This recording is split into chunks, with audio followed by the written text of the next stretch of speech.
नमस्कार, आपका स्वागत है फ्लैश न्यूज इंडिया पर। आइए शुरू करते हैं आज की ताजा खबरें। अगर आप हमारे चैनल पर नए हो तो वीडियो को लाइक करके चैनल को सब्सक्राइब कर दो और हाँ, वीडियो को ज्यादा से ज्यादा शेयर करो और वीडियो को आखिर तक जरूर देखो।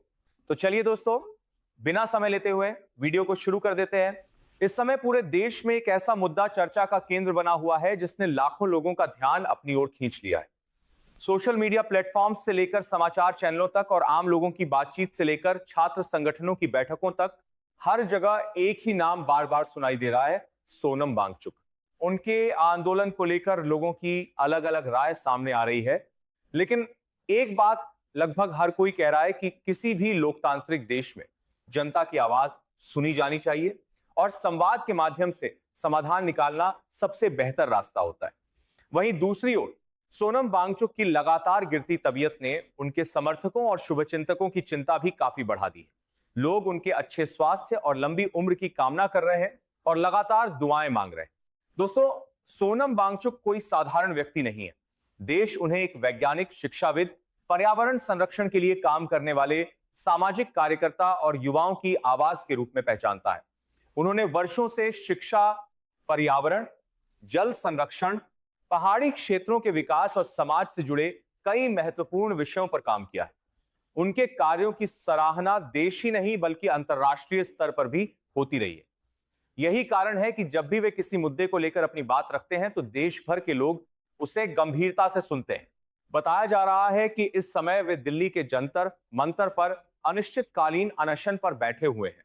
उनका कहना है कि वे अपनी व्यक्तिगत मांगों के लिए नहीं बल्कि देश के युवाओं और छात्रों के भविष्य से जुड़े मुद्दों को लेकर शांतिपूर्ण तरीके से अपनी बात रख रहे हैं।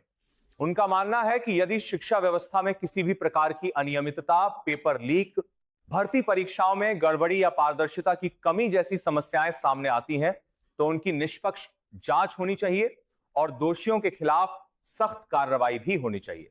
लेकिन दोस्तों, लंबे समय तक लगातार अनशन पर बैठे रहने का असर अब उनकी सेहत पर साफ दिखाई देने लगा है। वहां मौजूद लोगों के अनुसार उनका वजन पहले की तुलना में काफी कम हो गया है। शरीर में कमजोरी बढ़ती जा रही है।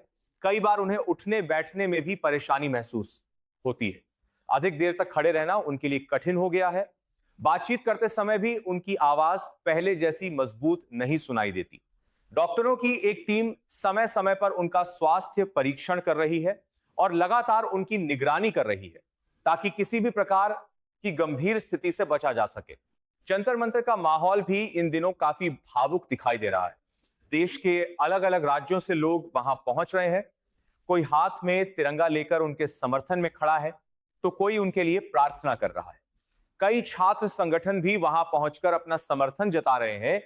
कुछ लोग उनसे आग्रह कर रहे हैं कि वे अपने स्वास्थ्य का ध्यान रखें और अनशन समाप्त कर दें, जबकि कुछ लोगों का कहना है कि जब तक उनकी मांगों पर गंभीर बातचीत नहीं होगी तब तक आंदोलन जारी रहना चाहिए। दोस्तों, यह आंदोलन अब केवल एक व्यक्ति का आंदोलन नहीं रह गया है। धीरे धीरे यह देश के लाखों छात्रों, युवाओं और अभिभावकों की उम्मीदों और चिंताओं का प्रतीक बनता जा रहा है। पिछले कुछ वर्षों में कई प्रतियोगी परीक्षाओं को लेकर देश भर में अलग अलग तरह के विवाद सामने आए हैं। ऐसे में छात्रों के मन में यह सवाल लगातार उठता रहा है कि मेहनत और ईमानदारी से तैयारी करने के बावजूद यदि परीक्षा प्रणाली पर सवाल उठते हैं तो उनके भविष्य का क्या होगा। सोनम वांगचुक का कहना है कि देश के युवाओं का विश्वास सबसे बड़ी पूंजी है। यदि किसी भी व्यवस्था में पारदर्शिता और जवाबदेही कमजोर होती है तो सबसे अधिक नुकसान उन छात्रों को होता है जो वर्षों तक मेहनत करके अपने सपनों को पूरा करना चाहते हैं।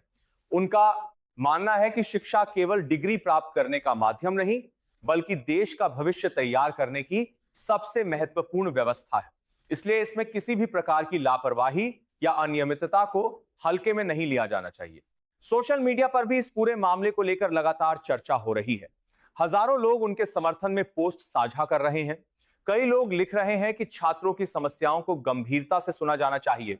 वहीं कुछ लोग यह भी कह रहे हैं कि लोकतंत्र में आंदोलन का अधिकार तो है, लेकिन स्वास्थ्य को जोखिम में डालना उचित नहीं माना जा सकता।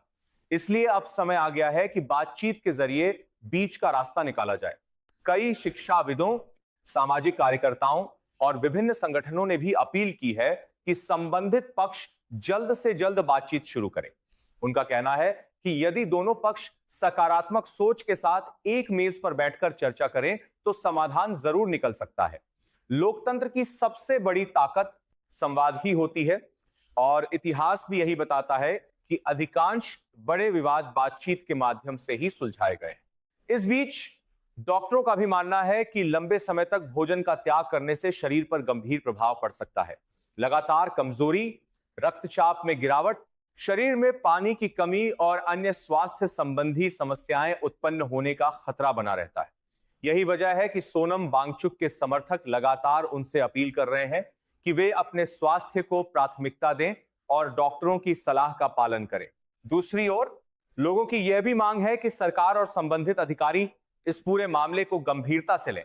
यदि किसी भी मुद्दे को लेकर समाज के एक बड़े वर्ग में चिंता है तो उस पर संवेदनशीलता के साथ विचार किया जाना चाहिए।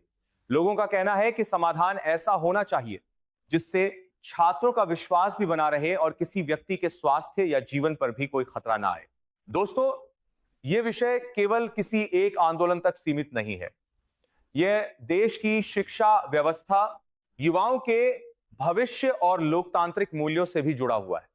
हर माता पिता चाहते हैं कि उनके बच्चों की मेहनत का सम्मान हो। हर छात्र चाहता है कि उसे निष्पक्ष अवसर मिले।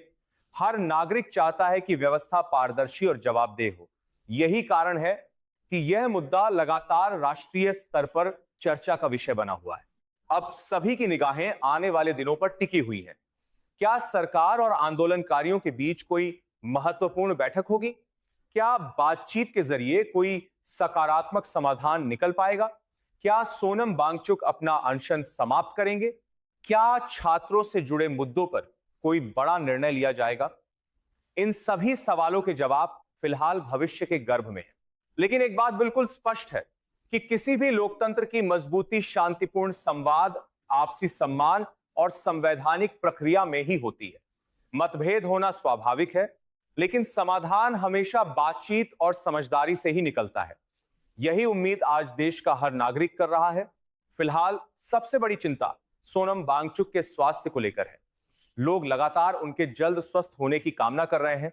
साथ ही यह भी उम्मीद कर रहे हैं कि सभी पक्ष जिम्मेदारी और संवेदनशीलता के साथ आगे बढ़ेंगे ताकि समस्या का स्थायी समाधान निकल सके और देश के युवाओं का भविष्य सुरक्षित रह सके। दोस्तों, अब आप हमें बताइए कि इस पूरे मामले पर आपकी क्या राय है?